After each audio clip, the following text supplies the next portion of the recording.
Hello everyone, I'm Russ, And I'm Giles. and we are the Morse Mortgage team. And today what's happened is we just want to give you a quick update on what's happened with the Bank of Canada meeting. Today is Wednesday, March 8th, and they have held the Bank of Canada has held their rate at 6.7%. So what does that mean? So that means that for all the variable rate mortgage holders is that we may be at the peak of increases now. And that is good news. Okay, so the Bank of Canada has noted that if inflation keeps kind of being steady or even increasing again, they aren't going to rule out any more rate increases. They may still do that, but at this point in time, we're trending in the right direction. Your thoughts? Yeah, so generally this was expected that the Bank of Canada would hold the prime rate as it is. The good news, yes, inflation has been coming down due to a number of factors. So that trend is decreasing, and they're even predicting this year as well that the CPI should be down to around 3% by the mid of this year, which is all encouraging news. So that from the Bank of Canada is saying they are expecting things to continue, but as you say, they are leaving themselves open if anything changes to raise rates again. But generally, the expectation is we should see the rates continue to be held while inflation comes down into where they want it to be. So we are in a good trend right now. So it's getting better. I know we're not out of the woods yet, but let's just keep watching things. We'll keep you guys updated. So the outlook for 2023. So as Giles has mentioned, the CPI or inflation should be coming down by the middle of this year to maybe Q2, Q3. Things should be normalizing a bit better, but we'll keep you posted on that. Also, we expect for rates is that we'll probably are going to see, the anticipation is that the Bank of Canada prime rate will probably be sitting up at about the 6.7 mark for a better part of this year and maybe into next year, but it really depends on what's happening. Now, in response to this, normally what we may see some of the fixed rates, the bond yields start to come down. But that's yet to be determined.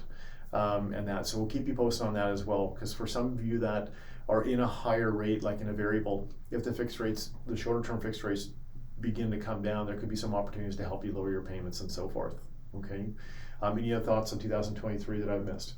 Not necessarily that you've missed, but just to add to what you're saying. I think with the fixed and the variable, we are keeping an eye on those fixed rates. Right now, it's a point where the fixed rates are lower than the variable rates. So people taking out mortgages right now, there is a window where maybe the shorter terms are good solutions for those people. But we are keeping an eye on those fixed rates. If they do start coming down a little more than where they are now, there may be those savings that are worth making a change if you're in one of the variables where the rate is higher. Yeah, so we're keeping a close eye on those bond yields, see if there's any opportunities that come up there, but reach out if you have any questions with regards to your mortgage. Now, what's happening in the market? Now, the real estate market. Okay, now, we're always very weary of predicting what's going to happen in the real estate market because it's so confusing. But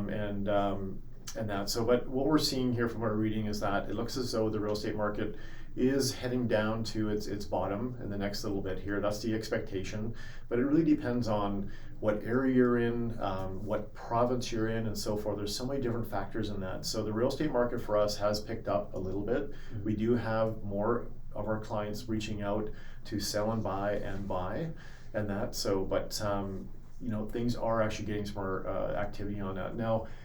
As for the real estate market, Giles, thoughts on, your predictions? I know that values are always going to go up, but anything to add on that with regards to values this year and into next year? Yeah, I think the spring market will be a key thing to keep an eye on over the next few months as more and more people start listing their properties. I think as well, it is, as Russ mentioned, it is very difficult to predict. I think if you're considering real estate market wise, the advice is always take a long-term view. Do we know what's going to happen in the next year or so, or year or two? It's difficult to say, but do we know what's going to happen 5-10 years? Will your property increase in value? We can be a lot more certain, almost certain that in 10 years, yes, your property will be worth more. In 5 years, 90+%, yes, it'll be worth more unless something very unexpected happens. So take a long-term view. True enough, and that's the one thing too, is just to watch the stuff, and like rates have gone up, values have come down. Now when rates start to come down, are the values going to go back up?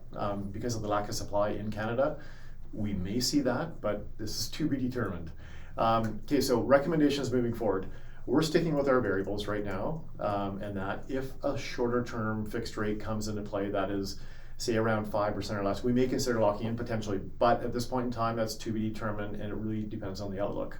If your mortgage is coming up for renewal, or how to handle that over the next couple of years and what to choose is really important. So please reach out to us on that, because we're looking at doing shorter fixed rate terms at this point in time, because we do anticipate the rates to be lower. Refis now. Yeah, so with refinances, we're in a window where the variable rates aren't as competitive as you would have secured, in the last couple of years. The discounts aren't as high, so the fixed rates there is a spread of maybe around 1% or more between the fixed and the variable. So if you're looking to take out a new mortgage, that's why the shorter term fixed are good solutions for people potentially. I think if you're in a situation where costs have increased, payments have increased, there are options where you could, and you want that certainty and you want that increase in cash flow. We can look into that for you and see if, okay, maybe let's see if you could get something for 2-3 years, kind of ride out any potential high rates through this year and beyond if the rates stay higher than anticipated, and help your cash flow. But we can work out the costs of doing that. It depends on your personal preferences and sort of. Yeah, and that's not the only reason, of course, to refi, but in today's market, that's very common. The reasons to refinance are going to be, buying a vehicle, doing renovations, a whole multiple, array of items that can be considered. So whenever, if you want chat, please reach out to us. We'll keep you posted on the next Bank of Canada posting, and reach out if you need anything. Thanks. Thanks.